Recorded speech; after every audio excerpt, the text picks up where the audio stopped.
So if you live in Canada and you want to invest in the United States, that's absolutely possible as well to do. What would be some things that you would talk to people when they say, "Hey, yes, I want to go purchase some property in the United States"? What would you tell them? That's a great question. So it would really depend on the type of asset that they're looking to buy. So it is actually really common for Canadians to actually invest in the United States, whether it be through the financial markets, through, let's say, New York Stock Exchange, for example, is the world's largest exchange. So that's one really common. Canadians are really used to buying a lot of American companies, so that's pretty common.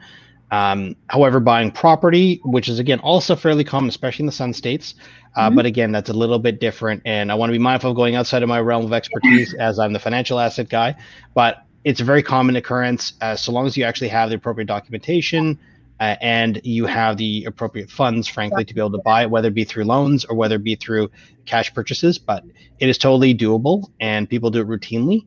You just want to be aware of the consequences of doing it and more importantly, how. So from my end, what I do as part of my practice is we actually handle the financial asset side of it. So not so much the actual real estate, which is a common one. People buy REITs all the time and other what I would call securitized forms of real estate pretty frequently. But on the financial asset side, just for your reference as well, securities laws in both Canada and the United States are residency based, not citizenship. So United States is actually one of 3 countries on the planet that tax on citizenship. So taxes is a different whole can of worms. But at least for securities laws, is where are you physically that dictates what you can and can't do. So if a Canadian wants to invest in the United States, depending on the type of investment account that they have, whether it be a retirement account, that's one sort of avenue. And if it's a non-retirement account, that's another avenue. And depending on where you are physically will dictate what you can and can't do. And so that's actually the surprising point for most people. They think it's what's on my passport that dictates what I can and can't do. That's actually not true. It's where you physically. So if you're physically located in the United States, you can invest in certain investment accounts, certain assets, but they have to be domiciled in the US. Versus if you're in Canada trying to do it from here, then you can still do it, but they have to be domiciled in Canada.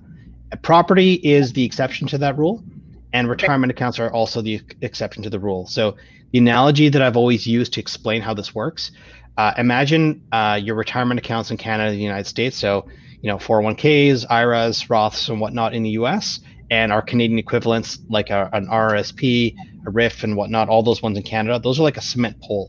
That's a permanent fixture in the ground in the country in which you earned it. You're entitled to keep it.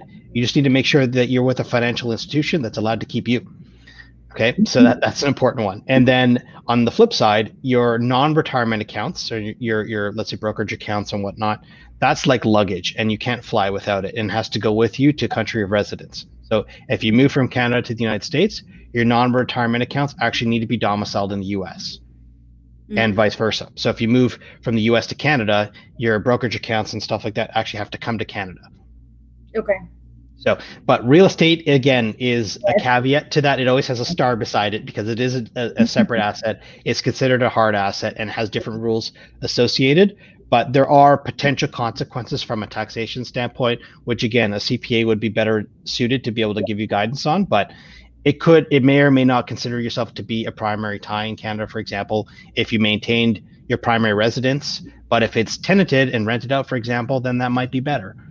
From a whether or not you severed yourself. So there's consequences for all actions, and that's where getting guidance is super helpful.